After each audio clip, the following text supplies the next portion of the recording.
Hello guys, welcome to a new YouTube video. Today I'm going to be talking you through my vision board that I created a couple of days ago. It's my vision board for 2023 and it's basically a collection of pictures featuring things that I want to achieve this year, that I want to do and things, the person that I want to become. My desk is a complete mess and this is my background, so give me a sec to clean this up and then we'll get started on the video.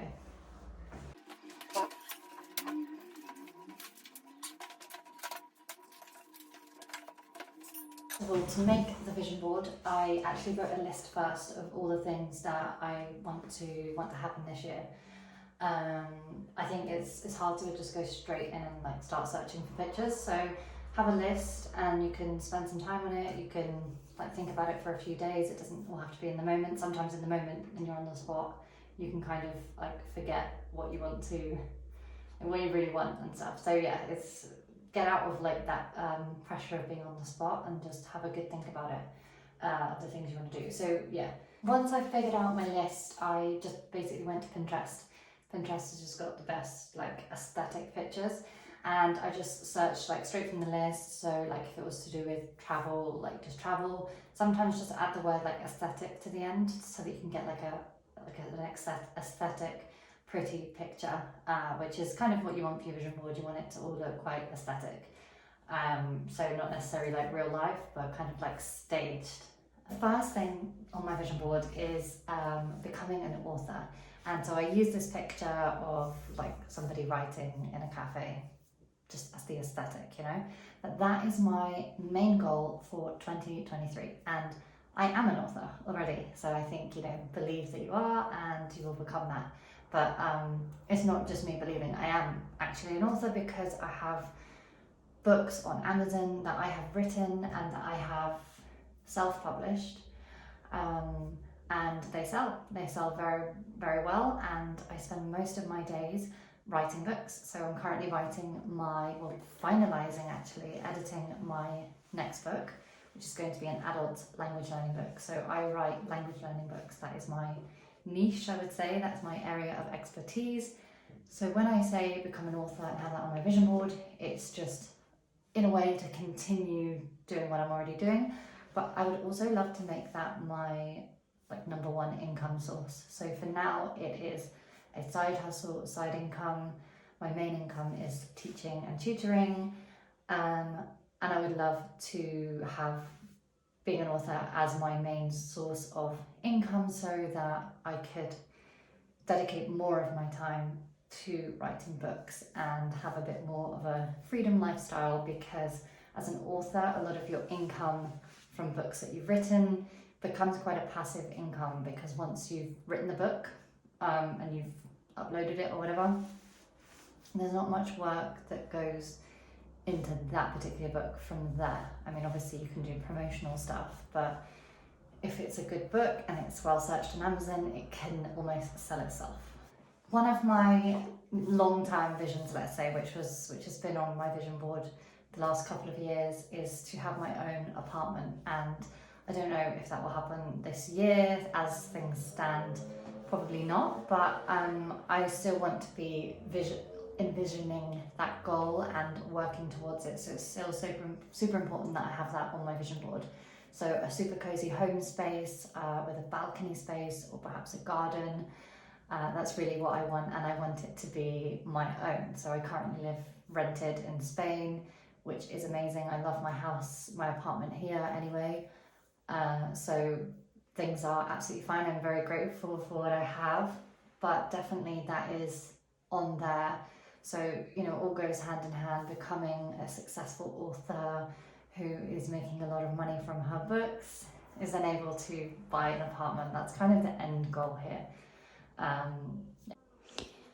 Now, I've also included some travel pictures in there, but kind of like a relaxed, slow-paced travel. I'm not in a stage of my life where I want to just be, you know, traveling all the time. I think for me, my kind of travel is slow-paced travel, and actually my favorite type of travel is to just move to the country altogether. So, you know, that's why I live in Spain. I find the best way to truly know a place and connect with a culture is to just live there, and obviously to improve or learn the language.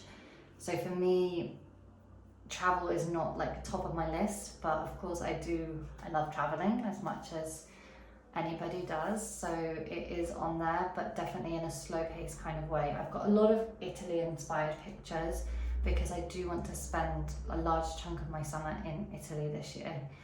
And that was the plan last year, but I had an amazing trip come up, a work trip, so I actually ended up going to LA and Vegas and spending a lot of time in America, Mexico, so that's like a whole other story. And that was, yeah, super exciting. But anyway, this year, providing no trips come up, I would like to spend a slow summer in Italy, eating amazing Italian food, being with my family, because my parents actually have a house in Italy, so that's how I'm able to spend like a long period of time there. So what I love about being there, it's just super slow paced. The days go pretty slowly. My parents live in the middle of the mountains, the countryside. There's really not much to do. So spending a lot of time reading, journaling, writing books, just chilling and being with family. So that is really the vision for this year, this summer. So yeah, there's a lot of that. I've also got picnic on the beach. Now I live in Spain, I live near the beach. So what I love about living here, not so much the full season summer because it's too hot and too crowded, but the pre-season and like end of season. So pre-season around May time, it starts to get really nice, and I'm envisaging trips to the beach with my boyfriend, taking a bottle of wine and a blanket and just sitting there chill, watching the waves, not necessarily with any plan, but just to relax and more picnic kind of slow paced vibes at the beach.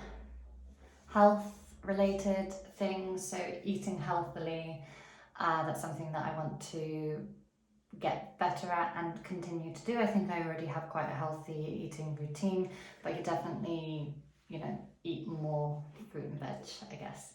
So yeah, definitely incorporating that. Also the gym. Gym is super important to me, and I noticed that when I couldn't go during lockdowns and things like that, it had a really big effect on my mental health. And I haven't ever struggled deeply with mental health, but I definitely noticed that having some level of effect, and being able to go to the gym is just, it's hard, I don't know how to explain it, it's just, I think the gym and working out and being healthy, it's just always something that's on my mind. So knowing that I can just go to a gym class every day, it's kind of, that worry's not on my mind, because it's just dealt with. So for me, going to the gym is also about just alleviating that worry and just not having that worry of, oh, I need to work out today, I need to do this. So I love having a gym that has classes that I can just sign up to a class, go do my hour, and I'm relaxed. I do daily movement, so apart from the gym, I also want to do some evening stretching because I spend so much of my day just sitting down at my desk. I want to just do 10 minutes, and I have been doing that so far every day in January. 10 minutes, set a timer or set 10 minutes music on YouTube, and just do like a free yoga flow or just some kind of stretching. And I've really been enjoying that so far, and 10 minutes is so easy to commit to. So that could either be something that I just build upon or just maintain. So yeah, that's quite a key one as well. Other important things are planning. So I just bought myself an agenda planner the other day in Valencia, yesterday actually. And I'm really enjoying just planning for my day in the morning and then reflecting on those plans or adding to those at the end of the day in the evening. I think it's a really nice screen-free activity. So planning definitely, and also improving my Spanish. So yeah, I don't know, I haven't got a plan for that yet, although I have bought my first ever novel in Spanish. So I'm going to read this, and I've started reading it, and it is quite difficult. It's, one thing speaking and communicating in a language, another thing is understanding a novel. It's pretty hard.